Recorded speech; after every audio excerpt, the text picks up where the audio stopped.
อท่านทั้งสองหมายปองเป็นคู่กันแล้วหวังเป็นผัวทิพย์เมียแก้วแน่แล้วก็คงสุขสันต์หวังมอบชีวิตจิตใจไว้อกเดียวกันต่างก็ศรัทธายึดมั่นไฟฝันถึงวันวิวาพ่อแม่ญาติมิตรต่างคิดต่อเติมเสริมสร้างช่วยเป็นภาระทุกอย่างให้สมดังปรารถนาให้คู่สมรสสองหักสองดังอุราพ่อแม่เพื่อนฝูงทั่วหน้าต่างก็มาให้อวยพรใส่จงของหักให้ยืนยาวมันอย่าแปรผันจนวันแก่เฒ่าลงไปทรัพย์สินเงินทองขอจงหนึ่งน้องหลั่งไหล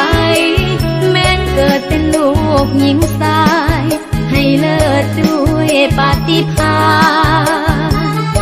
ณบัดนี้ทั้งสองสมปองเป็นคู่กันแล้วได้เป็นผัวทิพย์เมียแก้วแน่แล้วก็ควรสุขสันต์แม้นยามพังพลาดผิดไปอภัยให้กันดวงใจสองจงยึดมั่นต่อคำขวัญผัวเดียวเมียเดียว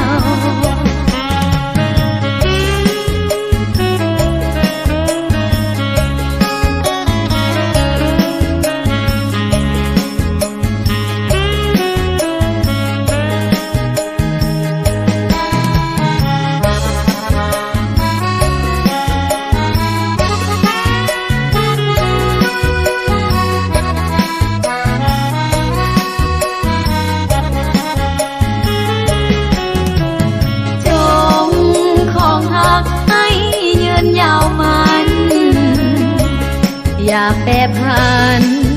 จนวันแก่เฒ่าลงไปทรัพย์สินเงินทองขอจงหนึ่งน้องหลั่งไหล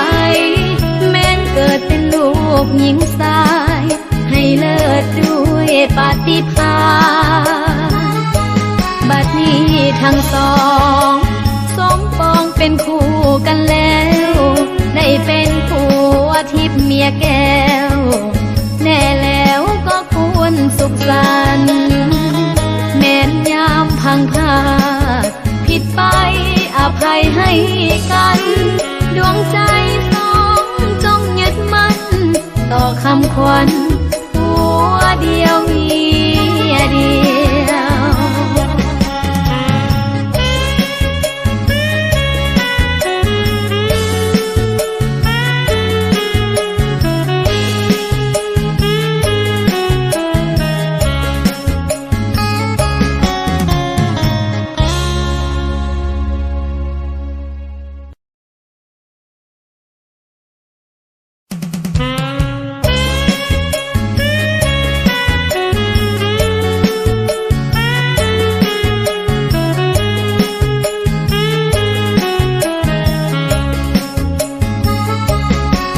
ท่านทั้งสอง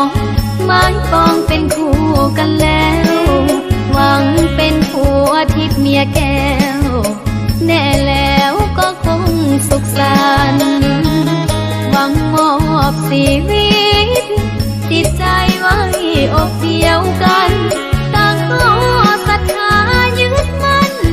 ไฟฝันถึงวันวิวาพ่อแม่ญาติมิตรต่างคิดต่อเติมเสริมสร้าง